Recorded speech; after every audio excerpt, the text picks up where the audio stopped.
I'm fighting Gervonta Davis on Netflix. Let's go. People think that he could actually beat me, and people think he could outbox me, and he's so powerful and this and that. That's what makes it a good fight. November 14th, Netflix. The energy in the studio was different the moment Gervonta, Tank, Davis, and Jake Paul sat across from each other for the first time.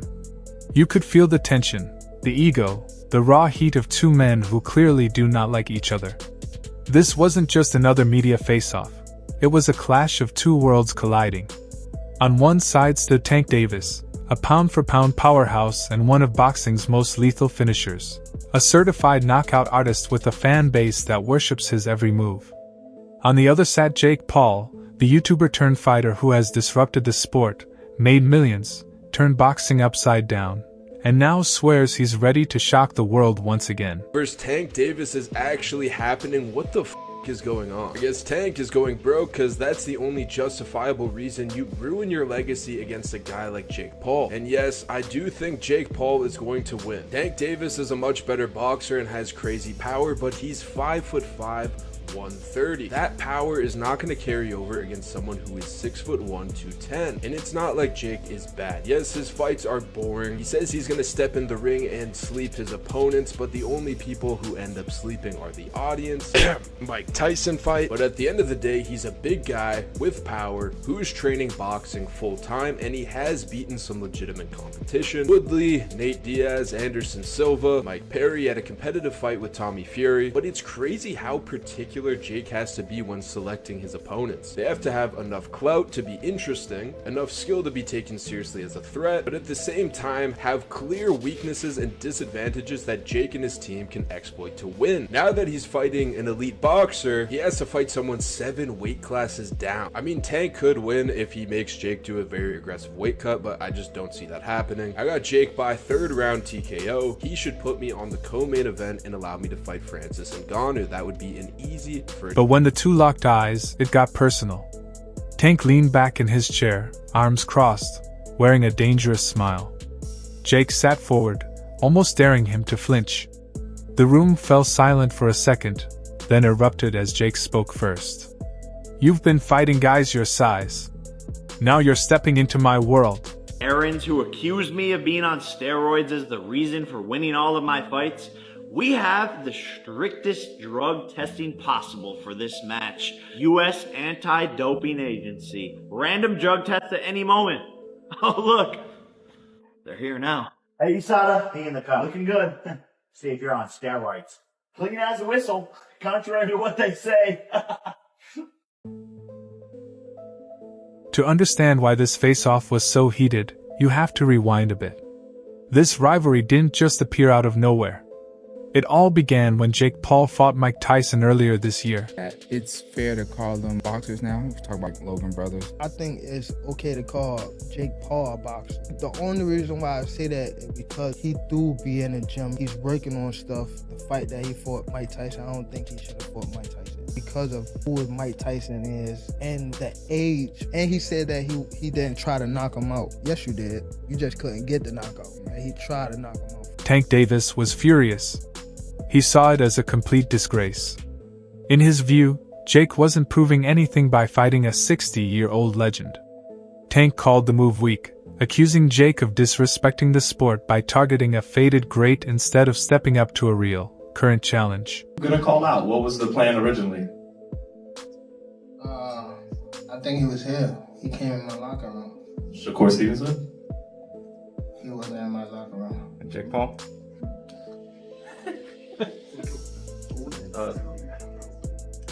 Next question. From that moment, the tension simmered. Jake clapped back, accusing Tank of being jealous of the spotlight, and vowing to put him to sleep just like all his other opponents. Lord, I'm sorry. I'm just in a silly, goofy mood. Tank laughed it off initially, but as Jake's profile continued to grow, what began as Twitter beef slowly evolved into a legitimate potential fight. And now, here they are, facing off for the first time officially. Jake Paul entered this showdown brimming with confidence. Naturally bigger, operating at cruiserweight while cutting down, he still holds a significant size advantage. He leaned into it heavily, taunting Tank relentlessly about his height, his weight, his reach. That he would beat the brakes off of you if you guys fight? Yeah, I mean, I'll be down. Let's run it. Like, I'll be super, super down. I don't know if Gervonta needs Jake Paul. Let's be clear, right? is there a height limit in boxing? Jake's strategy in the face-off was pure intimidation, aiming to dwarf Tank both physically and mentally. Knowing casual fans love the big guy versus little guy narrative, a reverse David and Goliath. But Tank, always the smaller fighter, consistently sends opponents to the Shadow Realm. Before diving into Jake Paul challenging Gervonta Davis, we need to revisit the Lamont Roach storyline, which adds serious chaos. Their first fight? No one thought Roach would push Tank that hard, but he didn't just challenge him, he humbled him. Oh, nice double left hook by Roach to the body and then to the head. Right there it is. Oof. And Davis just got backed up with a counter right from Roach. That's a big moment in Load with the left. Oh, and that right, but Davis took off some of the steam of the punch, but still, Roach leading with right. He took a knee. He took a knee. What is he doing? He forgot his... Nice combination from Roach. Best in here. Oh, another right hand, another right left by Roach. Nice combination. Got just over around 11 as well. Maybe him getting propped. Davis fighting on even terms here in the 11th. Both of them have landed. Has to keep doing that. Roach said the familiarity, knows his weaknesses. It's one thing to say it. The decision is a majority draw. Roach stepped into the ring with a point to prove, fighting like someone who wouldn't be ignored. Tank held the spotlight, but Roach was the underdog. Still, when the final bell sounded, many fans believed Tank had narrowly escaped defeat. I should have won without that being counted a knockdown. Look, I ain't the ref. I ain't really, you know what I'm saying? Like, if he had to wipe sweat out his eye, he had to wipe sweat out his eye. But the rules do state, if you voluntarily take a knee, then that's an automatic 8 count. But it is what it is. I wasn't relying on that. I was relying on what I was doing in it. I think I was taking control. I think I was landing more shots. I think I was landing more power shots. And I thought I was doing my thing. So I'm not really that frustrated about that. But if that was kind of a knockdown, I would win the majority decision. Roach's display set the boxing world abuzz, and Tank's once ironclad aura of invincibility suddenly seemed vulnerable. Got in his eye, but they should have countered it. They would have countered it, it would have went to Lamont Roach. What I didn't like about Tank, he was gassing up Lamont Roach way too much, and he was already talking about like retiring. He seemed a little distracted in the fight. That wasn't the same Gervonta Davis we're really used to seeing. It just lets you know how corrupt like the governing bodies are, bro. If that dude took a knee, not only did he take a knee, he's like, hold on real quick. Let me get this out of my eye. How is that not a point? Like, you know, funny thing, bro, that's why I cut my braids off. I had braids, and I had the same thing. I went through the same shit. When I fought Andre, that shit was burning my eyes, so I cut that off. Here's where things get wilder. Roach was savvy enough to lock in a rematch clause before the first fight even started. He knew a tight match would fuel demand for a second showdown. First contract is signed for an immediate rematch in the case of a draw or if I win. So I'm already contractually signed to a rematch. It's on him. I hope we can get it done because I want to show the world again that that wasn't a fluke. As soon as the dust cleared, everyone was clamoring for Tank versus Roach too. Fans demanded answers. Was Tank losing his edge? Had Roach figured him out? For Tank, it wasn't just another bout. It was a shot at redemption. What do you have to do to create enough separation where this don't happen again? Whew, it's a good question. It's going to be based on my training camp. I have to push myself a little harder if that didn't get me the win. And I have room. I definitely have room. I'm not going to lie, I have room. You believe you fought the best Gervonta, or do you think he got some more gears? 100% for a fact. I think he might have some more gears, but I fought the best Gervonta that night. I don't want people to get it misconstrued or whatever the case may be. He's a hell of a fighter. Hell of an IQ, great punching power, good speed, and a really good boxing ability. A lot of people underrate that. Don't think because of what I did, y'all think y'all can just go in there and think y'all can have the same night, you know what I'm saying, or do the same thing. He still will go upside your head and crack you, and you know what I'm saying, you might end up on the floor. Everybody not built the same, and that's what people getting messed up. he did a whole lot of things that was good in that fight. A whole lot. And I'm telling you right now, if he wasn't as good of a fighter as he was, that would have been, you know what I'm saying? I would have steamrolled him. Don't get that misconstrued. He's still the guy he is. Just he ran into a guy that's on the same level. Tank craved that rematch to show the first fight was a one-off. To silence the doubters and reassert why he's seen as one of boxing's most lethal punchers. Dude, see what I like about Tank is Tank brings something different. You know, back in the days, everybody had something. Muhammad Ali was a mover boxer, George was a puncher, Ernest Shavers was a puncher. Everybody had something they brought to the table. Larry Holmes had a jab. Mike Weaver had overhand right. You know what I'm saying? Everybody has something. That division now is full, and Tank having to be the knockout guy of the division. He the one with the main knockout power. Garcia has it too, but Tank got that real knockout power that, like, if Tank hit one of them clean, usually they gonna have a problem. So it's like, I like Tank. Every now and then, I think when he knows he can beat somebody, he probably don't lock in as hard, but I think when they bring challenges, he locks in. Yeah, he fights to the level of his competition. Yes, he was doing that a lot. And he gotta be careful of that. 2 fights ago, he was really doing that. You feel me? So you gotta be careful of that, because if you come in and think somebody is not at your level and you underestimate them, it can get you beat. So that's the only thing I think you gotta be careful of. Other than that, Tank is a really good fighter.